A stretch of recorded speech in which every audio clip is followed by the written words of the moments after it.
తెలంగాణ రాష్ట్రం ఏర్పడి 11 సంవత్సరాలు దాటినా వేతన చట్టం అమలు చేయడం లేదంటూ రాజన్న సిరిసిల్ల జిల్లా కలెక్టరేట్ ముట్టడికి పిలుపునిచ్చారు భారతీయ మజ్దూర్ సంఘ్. ఈ మేరకు కలెక్టర్ కార్యాలయంలోని ఏఓకి వినతి పత్రం సమర్పించారు. అనంతరం మాట్లాడుతూ కార్మికుల కనీస వేతన సవరణ జీవోలను తక్షణమే అమలు చేయాలని డిమాండ్ చేశారు. అన్ని కార్మిక సంఘాలతో కూడిన కనీస వేతన సలహా మండలి ఏర్పాటు చేయాలని కోరారు. భారతీయ మజ్దూర్ సంఘ్ ఆధ్వర్యంలో తెలంగాణ రాష్ట్ర వ్యాప్తంగా అన్ని కలెక్టరేట్ల ముందు కార్మిక సమస్యలపైన ధర్నాలు చేస్తూ రాష్ట్ర ప్రభుత్వానికి విన్నపిస్తా ఉన్నాం.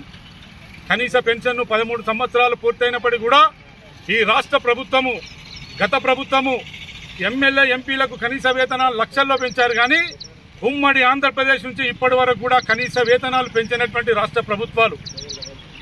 ఒకవైపు ఈఎస్ఐ సేవలు లేవు, ఈఎస్ఐలో కనీసం రియంబర్స్మెంట్ లేదు.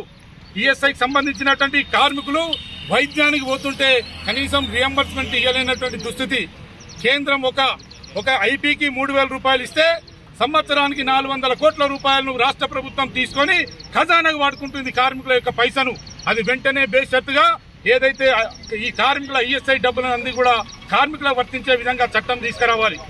అదేవిధంగా ఎన్నికలలో బీడీ కార్మికులకు రాష్ట్ర వ్యాప్తంగా 2,000 జీవన భృతి కాదు 4,000 రూపాయలు ఇస్తామని చెప్పి ప్రకటించినటువంటి రేవంత్ రెడ్డి గారు ఈ రోజున దాని ఊసు కూడా ఎత్తడం లేదు. అట్లాగే ఏదైతే కేంద్ర ప్రభుత్వం కనీస పెన్షన్ 1,000 రూపాయల నుండి 5,000 రూపాయలు పెంచాలని చెప్పి భారతీయ మజ్దూర్ సంఘ్ ఆధ్వర్యంలో ఎన్నోసార్లు కూడా ధర్నాలు చేయడం జరిగింది. కాబట్టి ఇక్కడ ఉన్నటువంటి ఈ ప్రాంతంలో తెలంగాణ ప్రాంతంలో బీడీ కార్మికుల కనీసం వైద్యం లేదు.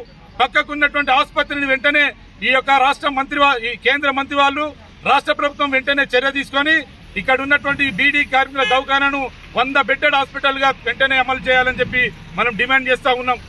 అదే కాకుండా కనీస వేతనాల జీవోలను ఈ రోజు వరకు కూడా రాష్ట్ర ప్రభుత్వం పట్టించుకోకుండా ఉండడం, ఇది రాష్ట్ర వ్యాప్తంగా కార్మికుల యొక్క పరిస్థితిని ఈ రోజున అర్థం చేసుకోవాల్సిన అవసరం ఉంది. ఈ రోజున ఎమ్మెల్యే ఎంపీల యొక్క వేతనాలు పెరిగినాయి తప్ప కార్మికుల యొక్క వేతనాలు పెరగడం లేదు. కాబట్టి వెంటనే కార్మికుల సమస్యలపైన కార్మిక మంత్రిగా మొన్నటి వరకు ఉన్నటువంటి ముఖ్యమంత్రి ఈ రోజున ప్రకటించినటువంటి వెంకటస్వామి గారు వెంటనే చర్య తీసుకొని కనీస వేతనాలు పెంచాలి, కార్మికులందరూ కూడా ఆంక్షలు లేని జీవన భృతిని అమలు చేయాలని చెప్పి భారతీయ మజ్దూర్ సంఘ్ డిమాండ్ చేస్తాము.